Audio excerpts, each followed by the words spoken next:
Hi, I'm Carl Azus for CNN 10, your down-the-middle explanation of events taking place around the world. The 193 members of the United Nations are gathering right now. Starting on Tuesday, the international organization is kicking off its 73rd session. This has been called the biggest world stage. Leaders from all over the planet speak here. It's like a museum for the art of diplomacy. Global tensions are brought up. Sometimes they heat up at the General Assembly. This is the only branch of the UN where every member country has equal representation. One country, one vote. But not every world leader will actually be attending this session. Chinese President Xi Jinping and Russian President Vladimir Putin aren't scheduled to be at this meeting. They'll send delegates. Still, issues that concern these countries, like North Korea's nuclear program and Syria's civil war, are sure to be discussed. The 2015 Iran nuclear agreement is also on the docket. Pretty much anything that's a major concern of this 193-member organization can be brought up at the UN General Assembly. It's the United Nations, meeting place for most of the world's countries, from the most powerful such as the United States, China, and Russia, to the smallest and most vulnerable. For 68 years, the UN has been involved in everything from assisting refugees to negotiating peace among nations. Of all the languages in the world, the UN uses 6 to communicate: El Arabiya, Chongwen, English, Francais, Ruski, and Espanol. In some combination of those 6, the UN deliberates on global issues. For judicial matters, they look to the International Court of Justice. The Economic and Social Council, otherwise known as ECOSOC, deals with, you guessed it, the world's economic, social, and environmental issues. The Trusteeship Council helps countries become self-governed and independent, while the Secretariat, another part of the UN family, tackles day-to-day issues that include keeping the press informed. Where I'm standing is one of the more recognizable places in the UN, the Security Council.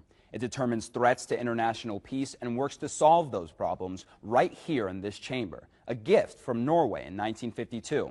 And on top of that, this council selects the Secretary General, who is then formally appointed by the General Assembly, the main representative body of the UN. The GA, as it's called, meets from September to December every year, but the world's problems don't exactly follow the calendar. The UN has to operate year-round, and one of the ways they're staying current is through social media. And you can follow the organization in any of its official languages. 10-second trivia. Which of these nations has the largest population on the African continent? Algeria, Nigeria, South Africa, or Sudan? Nigeria has both the largest population and largest economy of any African nation. There are 2 major rivers in Nigeria, the Benue and the Niger rivers, and both of them have flooded. The country is in its rainy season. Flooding is common at that time. It's made worse by poorly planned communities and bad drainage systems, but it's not usually this bad. More than 100 people have been killed in the rising waters. Thousands have had to leave their homes, and farmland has been destroyed, along with unharvested crops. Heavy rain has hit some of Nigeria's rural areas the worst. The government is telling people who live near the rivers to get to safer places while it prepares relief and security to help victims recover. Nigeria also saw flooding like this in 2012. The government said that disaster killed more than 400 people and forced more than 1 million to leave their homes. Today's 10-second trivia mentioned that Nigeria has Africa's largest economy, but most of its 190 million people still live in poverty. In fact, the U.S. Central Intelligence Agency says that more than 62% of Nigerians live in extreme poverty. A computer programmer in the Nigerian city of Lagos, or Lagos, works with an organization called the Pearls Africa Foundation.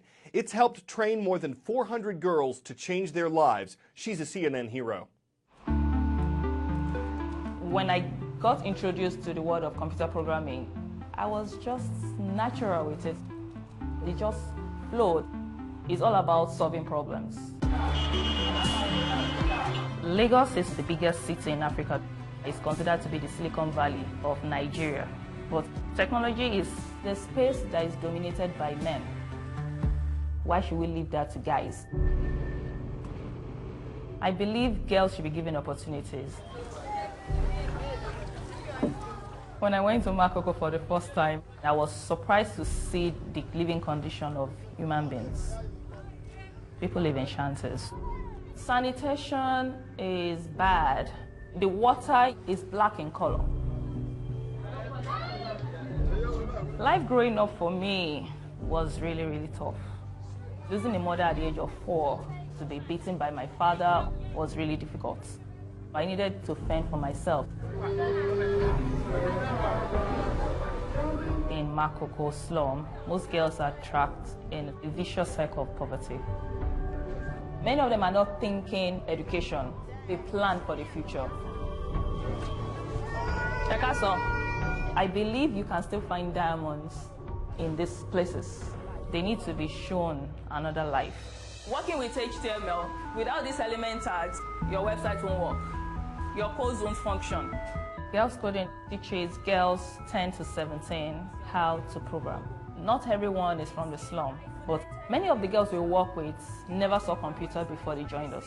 Every element is a big deal. If you miss a comma, you can actually look for that comma for 2 weeks. The curriculum we teach includes HTML, Python, JavaScript, CSS. We want them to be creators of tech and not mere users.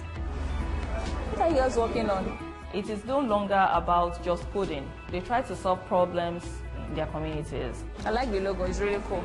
The slogan we have for Girls Coding is, when girls learn to code, the world will run without bugs. This is nice. What did you use for this? Can you scroll? Can I see? We code towards a purpose.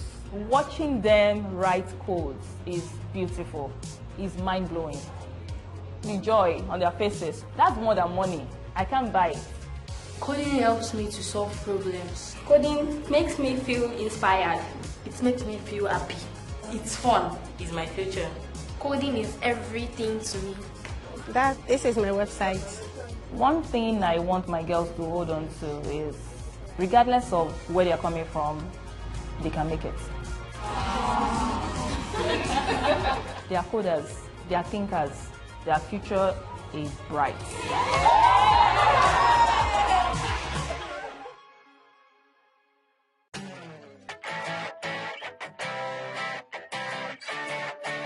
As far as video games go, research is all over the map on the effects they have on gamers. A number of studies suggest links between violent video games and violent or antisocial behavior. The American Academy of Pediatrics says that violence in games is connected to aggressive behavior.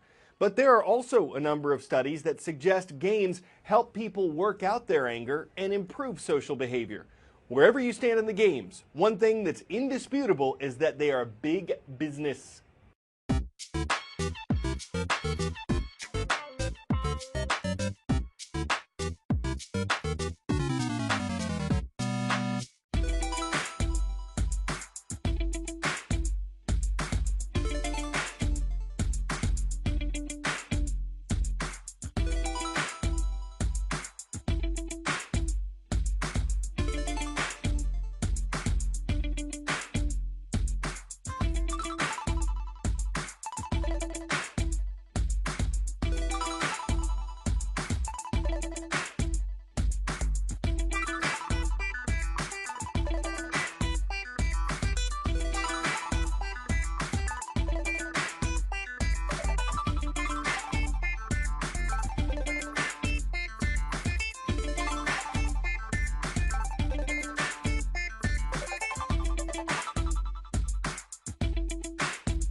No doubt it's a growing segment of the economy, and some folks have Nintendo notions of playing all their lives, whether they were 8-bit by the centipede bug in the 1980s, or they've come face to face with the virtual reality of having spent a fortnight or a fortune thinking outside the Xbox on pixelated graphics.